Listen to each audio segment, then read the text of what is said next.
Mic check. 1 2 1 2 1 2. What is up, my beautiful people?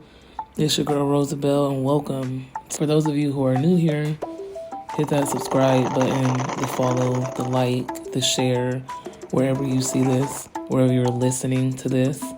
And welcome. Welcome to my mind.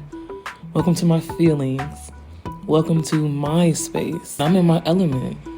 I'm in a space where I like to kick my shoes off and put my feet up, put my robe on, take my pants off, because pants are dumb, and just kick back, relax. I want to unwind from my day, unfold, and unplug. So I want to get started first and foremost by telling you thank you for sitting here with me. I appreciate you. No problem at all. So tell the people who you are. What's your name? My name is Jazz Marie. I go by Jazz, though. You know, people normally, if they see me out in the streets, they call me Lady Loc. They call you Lady Loc. Why? Because that's just what I do. Just all about locks. I mean, I do everything, but locks, that's my, it basically so that's my heart when it comes to hair. Yes. So how did you, was that always your heart? How did you get started in locks? Like, was it something, were locks big in life when you were younger? No, not at all. It was pretty much more so braids. Okay, so I started basically just doing hair, period, because my grandma put a J curl in my head, and I'm like, yeah, I can't rock with this. I'm in middle school. Why am I wearing a J curl in middle school? It is the 2000s. So I didn't like the way she used to style my hair. Now, mind you, everybody now was wearing like two braids and stuff. Like back then, two braids was so ugly to me, and I'm just like, y'all wearing that now? But whatever. But yeah, I started doing hair when I was like 12 because my grandma styled my hair ugly, and I just didn't want to walk around with no J curl in my head. So I started out braiding my little sister's hair. Ooh. And figuring out how to do that. And once I learned how to braid my own hair, I just started doing everybody else's. Okay. So what was the journey? What was the journey to hair like as far as like learning your own hair?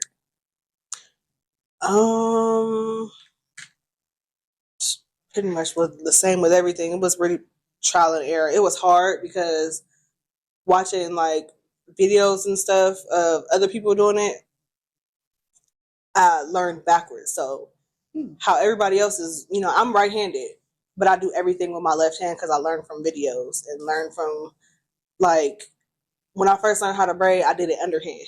Mm-hmm. So everything I do is left-handed, even though I'm right-handed. That's pretty cool. I noticed that sometimes with people, especially like my nephew, for example, in sports, he's right-handed, but everything he do in sports is left-handed. Yeah. And I always found that kind of interesting, how you can switch that. I feel like switch that in the sides of your brain. That's pretty dope. Yeah. That means you're creative. A little bit. Okay. What is your official business name? My official business name on paper is Jazzed Up. So that's why anytime you see me post a picture, my what is that called? My watermark. Mm-hmm. I put the watermark on there, and it says Jazzed Up because that's my whole business name. Is there a story behind the name? I like the name Jazzed Up. Jazzed Up could be like glam, right? It's like, to me, that's like boosting your beauty. That's jazzing yourself up. Yeah. So my aunt, she passed away like a couple years ago. She actually made my business name. So I wanted to change it, but then I'm like, I'm not changing it because we went back and forth about what we were going to call my business because I couldn't figure it out for the longest. So I got like ideas from everybody. And once I got my aunt's opinion and she called it Jazz Up, I'm like, I'm sticking with that. I like that. So, yeah. That's a very sweet story behind your name. Yeah. So, officially, like, how long has this business been around? How long you been sticking to your locks? Now we fast forwarding, right? How long you been sticking to them? I actually put it on paper in 2016. Okay. Yeah, so it's been fully established since 2016. A couple months after I started hair school. So was the goal ever to go to hair school? No, not at all. So I have this one of my friends, she was my nail tech, and she does hair and nails. So when she seen that, I could do hair, she just kept pressing me to go to hair school. I'm like, I don't feel like sitting in nobody's school for them to tell me how to do what I already know how to do. Mm-hmm. So then my kid's dad was like, just go to hair school. That could be something that you could do. That could be, your own business. So I was just going back and forth about it. And then I finally went 2015. Yeah, no, end of 2015, and I was thinking about it in 2016, and I actually went. But they ended up shutting down right after I went. I was only in school for 30 days, and they shut down. That was a mess. Yeah, I went to Regency first, and then I went to Gerber, which is Akron Beauty School. So yeah, we was in school for 30 days, and we literally seen on the news like the school got shut down, and they was like, "Oh, y'all got to come get y'all stuff," and literally the next day. It was a mess, but I got finished. I got it done. Mm-hmm. It was just hard, trying to figure out what school to go to next. I'm like, this is like in my mind the best school to go to, and then they just shut down. So do they have a lot of options? So they said trying to figure out which one to go to next. Do they have a lot of options for your school? Not very many, honestly. You got Gerber, you got Paul Mitchell, but they're not here. They're in Cleveland. And then it was one other one, I don't remember their name. It was in the Falls. But then what was it called? I think it was called Raphael's. Yeah, they don't really have many hair schools. Like they got more barber colleges than hair schools. So in hair school, do you learn anything about being a barber? They touched on the subject for like 2 weeks. So the haircutting portion of it was for like 2 weeks. But not really. They more so focus on you learning how to trim, and you really have to have your own knowledge of knowing how to do hair before you get there. Okay. They just touch on the fundamentals of everything and making sure you pass state board. So anything that you get taught, you either learn it from yourself, learn it from other students that's there, or just knowing already, when you get there. So if you could change like one thing about that, like one thing about the school experience, what would it be? I don't know, because school was really, it was really cool for real. It's just, I feel like they should have did more hands-on in the classroom before putting you on the floor. Because like I said, if you didn't know what you was doing, it's really like they throw you in an actual client's hair and just be like, if you got questions, then call me and I'll come help. But for the most part, you got to do everything on your own.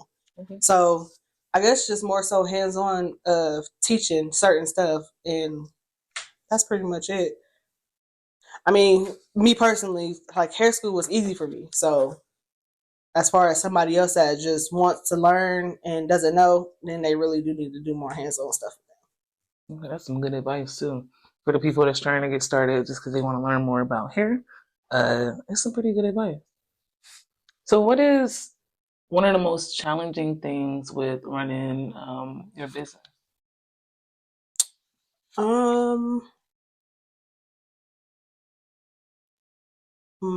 I would personally say dealing with so many different energies. It's like a lot of different, you get some people that's nice, and you got some people with attitudes and everything. So it's just like, yeah, it's just dealing with so many different people's energies, because energy transfers. So you come in all sad and I'm just constantly touching you, and then like now I'm sad and I don't even know why. Like, why did you come in here all sad? But the upside to that is like when people come in and they are sad and I did their hair and everything, they be like, I just feel so much better. I'm like, well, I know, because I feel what you was feeling before you sat down and got in the chair. But I hear so much that like I got like a healing spirit, and it's been a few times where people was just like, I did not want to come to my hair appointment, but I'm glad I did. So that part makes me happy. But yeah, it's just dealing with everybody's different attitudes and stuff like that, because we could deal with some attitudes when it comes to hair. How do you self-care? Like, how do you rejuvenate from that? Oh, I take my Sundays and Mondays off. That's it. Like I said, I mean, people might think that's like a mean type of move to say I charge double for Sundays and Mondays, but if I'm doing hair Tuesday through Saturday and you want me to come in on a Sunday or a Monday, I got to be making more because that's a day for me. Mm-hmm. And I don't get that because I'm hairstylist, I'm mom, I'm chauffeur, I'm girlfriend. I just want to be jazz on Sunday and Monday and sit back and watch my shows for no reason. Sit back, kick your feet up, and be in you. I love Yeah. that. Or It's always good to self-care, especially when you doing anything, really. Yeah. It's always good to have your time. If you could go to anywhere, I'm not even gonna limit it to the United States, but top 3 places that you would take your hair business to. Florida. No, I don't really have a specific place in Florida. That's fair. Or Paris. Ooh, why Paris? I That's don't know. that's so like different. That's the first time I've ever heard anybody say that they would love to take their hair overseas, and in Paris is, I feel like, specific. First of all, it's always been my dream to go to Paris. Like I'm gonna get there one day, but it's just like Paris is a high fashion, high like you would. I would definitely get my name around in Paris. Like it's not many people that have locks, but I'm not specifically just a lock person. Like I can versatile with a lot of stuff. So I feel like I can make it in Paris. Ooh, I can see that. I like how you tie fashion into it, and yeah, good clothes also comes with good hair. Yeah. Because you gotta have them both, Right. for you to look great. So yeah, I think that it will pop. I can't wait to see when you go to Paris. Man, we ain't gonna never stop hearing about it either. Remember that time back in 2025 when I went to Paris? That is such a beautiful time. So I have to ask a question about the younger generations. At the end of the day, we grow. Mm-hmm. And there's people after us.